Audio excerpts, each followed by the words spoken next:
What's up, y'all? It's your boy Breaking Bad Boxing here with another preview and prediction. Before we get started, don't forget to like, share, comment, subscribe. Let me know your thoughts on this fight. This week, we have the heavyweight clash between the Canadian Alexis Barriere and the Italian Guido Vianello. Guido Vianello, 13 wins, 3 losses, 1 draw, 11 of those wins coming by way of knockout. 31-year-old orthodox fighter. He has double the pro experience of Alexis Barriere. Alexis Barriere, 12-0, 10 of those wins coming by way of knockout. He is a southpaw, 30 years old. He's only gone 8 rounds once and only gone 6 rounds once. Everything else has been before those rounds. So I do think it's important to note, too, with Alexis Barriere, he hasn't been overly active. He has fought in 1 time in 2025, didn't fight at all in 2024, but he was extremely active in 2023, fighting 3 times, and fighting in 2022 4 times. Kind of fell off a cliff since 2023. I know he was busy sparring. I know he was one of Tyson Fury's main sparring partners.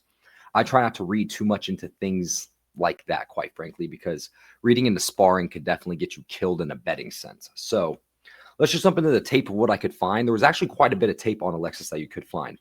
So Alexis versus Rafael Sanchez Rojas. Round 1 was comical, y'all. You had a knockdown by each fighter, both of which were like Looney Tune-ass knockdowns. You had the ref stopping the fight due to a punch on the crown of the head. And it was like him bending straight over to get punched on the crown of the head. So Alexis, long jab. He throws it high and low, follows up with his 2 that he throws both high and low. He punches at levels 2, which I like for a heavyweight. Nice little knee bend to him. He loves to punch first and third. As you guys know, I call it odds and evens. In this case, he loves to go odds. He loves to go first, pull back, and then either set you into a trap and go third or pull you into a counter and throw. He lunges in with his straight punches that leaves him a little bit vulnerable with his chin and possibly susceptible to head clashes. He pulls himself out of range, and he loves to pull counter, like I mentioned earlier, too, as well. He has a lot of pitter-patter on the inside. I don't love his inside game. I don't really feel like he commits the shots, and he looks very uncomfortable when you close the range on him. He's definitely an outside range fighter. He has good hand feints, good punch variation, and good punch variation of angles, too, as well. He's not an overly high volume fighter. Yes, he is a heavyweight, but even for a heavyweight, he's pretty low volume. He does throw consistent body work, which I appreciate. Stab jabs to the body, hooks to the body, and he stays on the body early and often. He has a bad habit of L-stepping and resetting. He resets often. That is one thing I noticed about his opponents is they can hit him with straight shots to the body and up top and make him reset. He has really good distance management. Like I said, he jousts in, he likes to step out, and then he likes to pull you into a counter or a trap. He can fight on the back foot, which I appreciate. He can fight both going forward and going backward. He has a little bit of stop and start to him. And by going backward, too, he can fight while skirting against the ropes, and he can fight while moving off of his feet. I think his tape is a little bit slow. He doesn't have the greatest hand speed, and I also don't think he has the greatest foot speed. I don't love his feet, too, as well. His slip left to the body and his overhand right to the head is probably one of his better combinations, too. So his fight against Israel Nava-Lopez. He got him out of there in 2 rounds, more or less of the same of the last fight. But in this fight, we saw a little bit more variation of an uppercut. He was throwing the uppercut against the shorter fighter, getting that uppercut nice underneath him. He really was cutting off the ring against Nava-Lopez. As you see in a lot of these fights against his opponents, they seem to be in there either to survive or just skirt against the cage. He had really good ring cutting, really good stalking in this fight. He knocked out Nava's mouthguard with a perfect 1-2 down the pipe, and it made Nava take a knee. Smart in this case here instead of taking more damage. The ref stopped the fight not due to any further damage or knockdowns from there, but I'm assuming due to Nava's body language. So that knockdown on his record is a little bit suspect because Nava, especially in the end of the second round, was firing back. He had moments of covering distance. Nava did on Alex. Landing some shots here. One thing that I hated too specifically about Alex Barriere here, after round 2, when he had the flurry where he did drop Nava to a knee, he had his hands on his hips and he was taking a lot of deep breaths. So that's important to note. What I was saying about Nava that I don't think I articulated well enough too as well is Nava was covering distances on Alex in moments and landing shots. And Nava's not high level whatsoever. And he doesn't really have the body composition that you'd think to cover the distance. Let's look at Alexis versus Marco Canedo. Marco Canedo, I just want to say this, is a blown-up cruiserweight at best. He was 220 pounds in this fight. He was tiny, and he looked like he didn't even train whatsoever for this fight. Alexis was going early and often to the body. Far more uppercut variation in this fight, so we saw some fight-over-fight improvement with his uppercut variation. I just like that he was adding more tools. Every time I saw more tape, it seemed like he was adding more tools to the tape. He had an awesome shovel hook uppercut. to the solar plex with 30 seconds left in round 3, and he continued to throw that shot as the fight went on. Canedo caught him a few times, caught him going forward and on the back foot, mostly with right hands, and he was susceptible to the sweeping shot to the body and the sweeping right hand against the orthodox fighter, which I'm going to note for the Guido Vianello too as well. Again, I really like his back foot fighting Alexis Barriere. On the back foot, he was hurting and tagging Canedo. He actually dropped him with a minute and 58 seconds left of round 4 on the back foot with a simple left hook, right hook combination. And he did that literally while he was moving on his back foot. He wasn't planted whatsoever. He was literally cutting a 45-degree angle. Alexis, again, not great on the inside. Anytime you get on the inside, he seems to be really uncomfortable. He likes a long-range fight. He's decent on the mid-range, but on the inside, he seems extremely uncomfortable. And quite frankly, there's not a lot of tape on him on the inside. I don't think he has pure knockout power. He's more of a volume and precision puncher. But I have to say, as a heavyweight, he has great timing, and he is very precise. So against Alex Blairwood, he jousted in and out in this fight in the whole round, stopped him with a 1-2. He just beat the shit out of Adam Blairwood in a single round. The Zamig Okhtamagsayev fight, Zamig Okhtamagsayev, I could only find a 9-minute highlight clip of this, as well as on Twitter, a 3-minute highlight clip of it. So I tried to put 2 and 2 together of what I could find with this. Alexis actually did a better job. Instead of punching first and third only, he was actually punching with Zamig in this case here. Zamig seemed the whole fight just to be on the back rope surviving. Zamig seemed to reset Alex every time that he landed to the body, whether it was a straight to the body or whether it was countering up top. Alex seemed to have to reset and bounce on his feet, which means that he really couldn't punch in the same motion. He really couldn't punch when his feet were out of place. He only likes to punch when his feet are in place. So that's important to note as we see Guido Vianello. He's awkward with the way he can rush people in, and it can put your feet out of place due to that. He was bouncing on his toes here in this fight here. Zamig made it a little bit interesting in the later round from what I could caught. But again, this was more highlight clips, so I hate giving too much tape and thought into that. So what do I like about Alexis? I like his long jab. He jabs at levels. He has good straight punches in general. Both of his hands are good straight punches. Really good ring control. Bounces in and out. A first and third fighter. Likes to fight at the evens. Likes to fight at the odds. He's consistent with the body work. His dedication to the body is impressive, especially for a heavyweight. He's no Ajit Kaya Bell, but he does go to the body early and often. He's precise with his punches. He has good timing. He's a trap setter, too. He pulls you into traps, and I appreciate that he follows up on those traps round over round. He's good at keeping the fight at his own terms, and he can fight going both forward and backward, which is, in this fight, going to be important. I think he's super hittable, especially with the straight right hand and the sweeping right hand. Sweeping shots in general seem to give him issues, even against lesser competition. He loses his shape as the fight goes on. See, with his hands on his knees, breathing deeply in between rounds, which this is going to be a fight where Guido Vianello is very tough and gritty, so he may need his cardio for the deeper waters. His inside fighting, man, he's very uncomfortable on his inside. Lacks pure power for a heavyweight.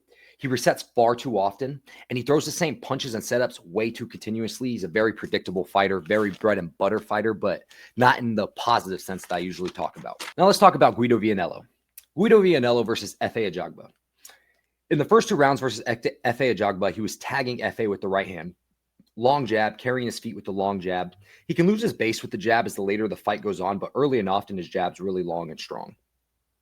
Pause. Landing straight right to Efe's body. Efe was floating with his jab, and every time he would float with his jab, he would punch under and dip another level.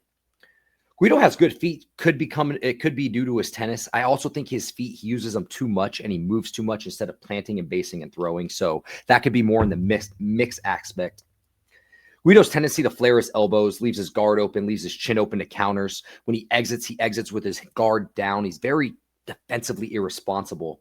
He has a good sweeping left hand. He landed it in round 2 with 30 seconds left. He rocked at Efe with this sweeping left hand too as well after he caught him with the overhand right. And if he had more than 30 seconds left when he rocked Efe, I think he could have gotten him out of there. So I think Guido has the power advantage in this fight of pure heavyweight power.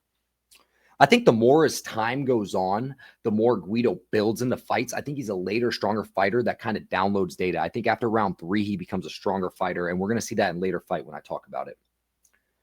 I don't love how he initiates grappling on the inside, especially against someone like Alexis, who's not a great inside fighter. I would really like to see Guido have better inside fighting, because if he had better inside fighting, this would be a smash spot for Guido. FA straight punches were landing cleanly after round 2. Guido likes to punch with you. He doesn't necessarily like to go odds and evens, doesn't like to go first and thirds. He wants to punch with you, or he wants to catch you as you're looping something or leaving something lazy out there, and then he'll counter with that.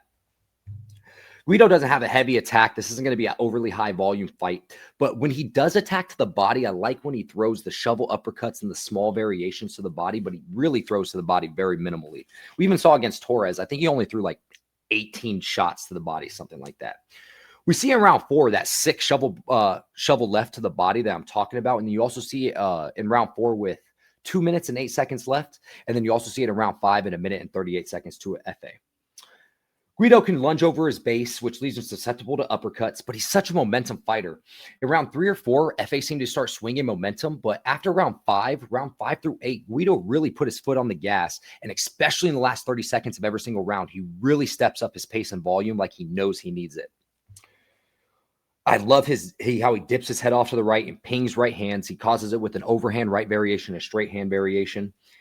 Guido doesn't turn over his shots, but he has a little bit of cork to his shots. So he can put a little dent in you and a little bit of pop in you that pushes you backwards. But if he sat on his shots more, I really think he could get people out of there, especially at the higher levels. In round 10 of this fight, he really pushed the pace. He worked the bit body on the inside. Finally, we saw that inside body work on the inside in round 10.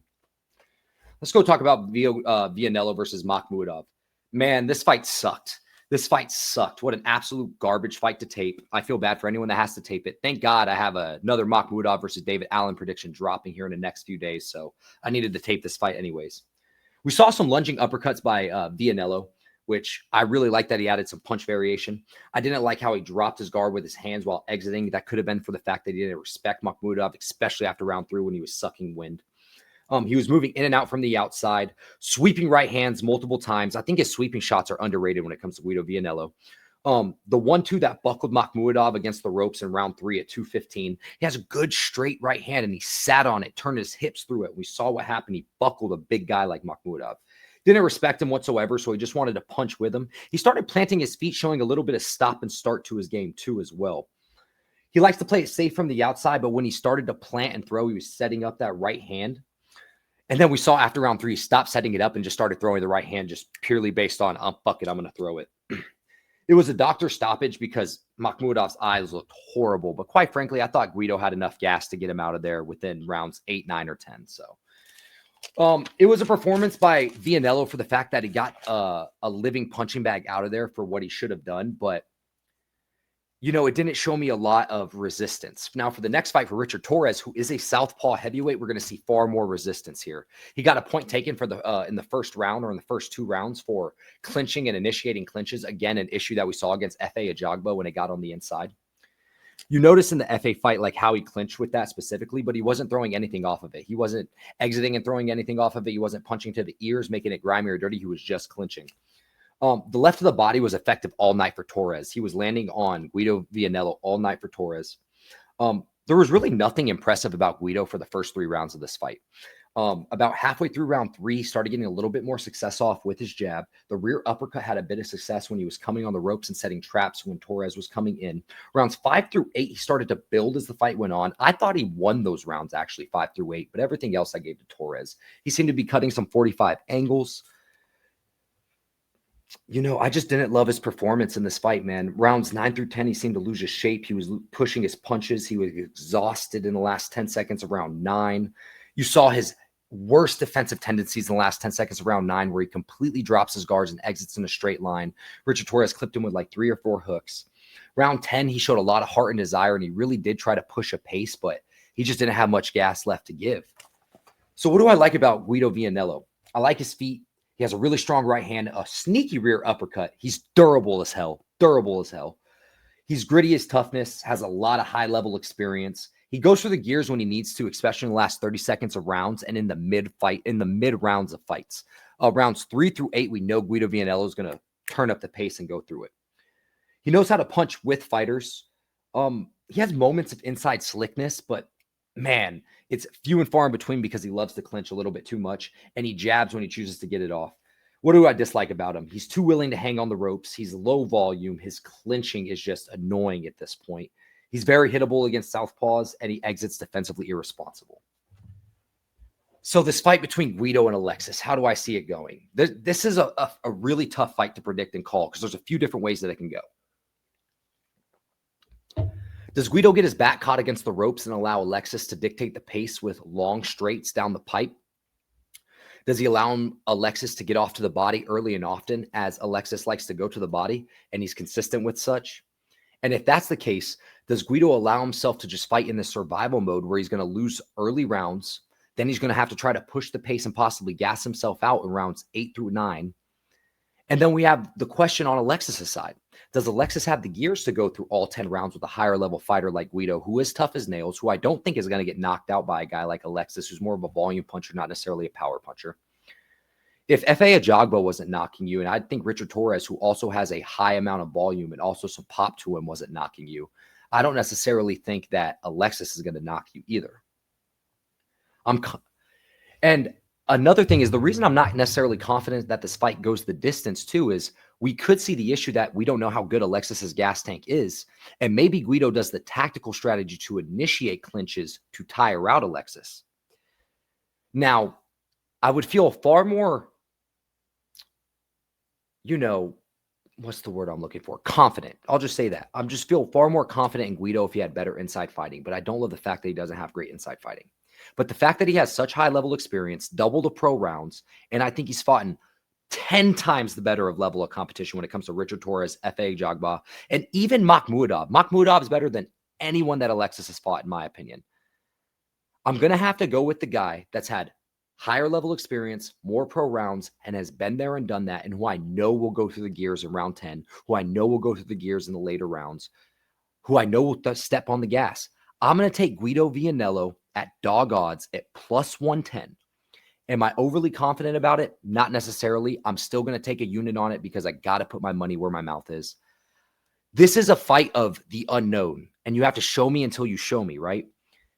We don't know how good or bad Alexis Barriere is. Alexis Barriere could be the truth. All of this precision punching that we have seen on the tape could translate against Guido Vianello, and he can go out there and clear him 97 to 93. And we could say, wow, that was a bad prediction on Breaking Bad Boxing's end, and this guy is another heavyweight contender.